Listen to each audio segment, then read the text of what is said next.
As a kid, I was obsessed with the theater.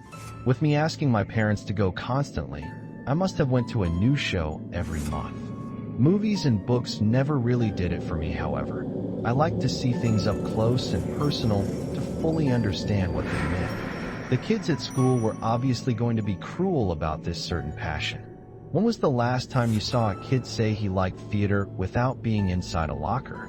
I was about 9 when my parents decided to give me a special treat by checking me out of school on account of my recent good grades. They were talking about this show like it was the second coming or something like that. They had apparently heard excellent things about it, which made me restless on the long drive out of state. We left the falling sun behind us as we drove down an interstate, finally arriving at our destination on the side of the road.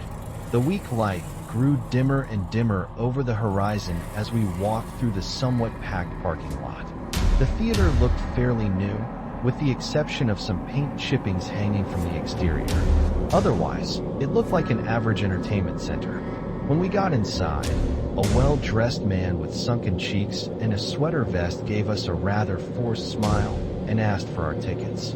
My dad reached into his wallet and pulled them out, and the man tore off the stubs and handed them to my dad, pointing us towards a door at the end of a hallway. We started walking, but the hallway felt strange. It almost seemed to get older as we walked.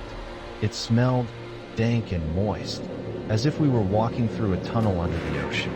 We reached the dark theater room, with other people sitting in almost every seat except the 3 ones, all side by side, in the center of the front row. Looking back on it now, I realized how strangely coincidental that what I considered the best seats in the house were the only ones left in a full house.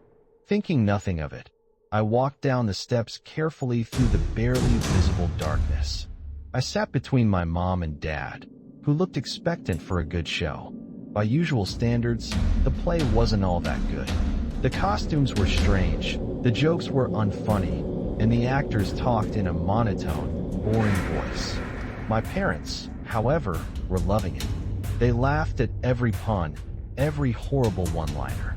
It was around the end of the show that the princess character was setting up the punchline for the lovable knife. Before he started his joke, a figure appeared from the curtains between them. His back appeared to be broken, because his whole abdomen was lopsided like a rag doll, while he was still standing on his 2 feet. Another thing, he appeared to be silhouetted, although there was no light behind him. He was like a walking shadow, with his face and body covered by a pulsing darkness.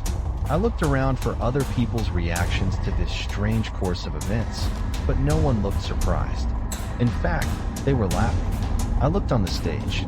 The knight had said his line, with the shadow man between him and the princess. Everyone acted as if he hadn't even come on stage. Before I could whisper to my dad about it, the shadow man made a sudden movement. His torso flung itself into motion, unbreaking itself. There were a bunch of horrible cracking sounds, the sounds of dozens of vertebrae locking themselves into place. He stood perfectly straight, looking directly at me. A patch of white materialized on his face. A smile. When I woke up, I was in my parents' car, riding home. I don't remember them mentioning me blacking out during the play, or me asking too many questions about what happened. The reason I'm thinking of this now is because I recently asked my mom about it. Oh, yes dear, I remember that play. Near the end, you started screaming about how you couldn't see anything. All you could see was blackness. We had to take you out of there because it got so bad. The strange thing is, I looked into your eyes when your father was loading you into the car. Written by Amigal. Content is available under CC by SA.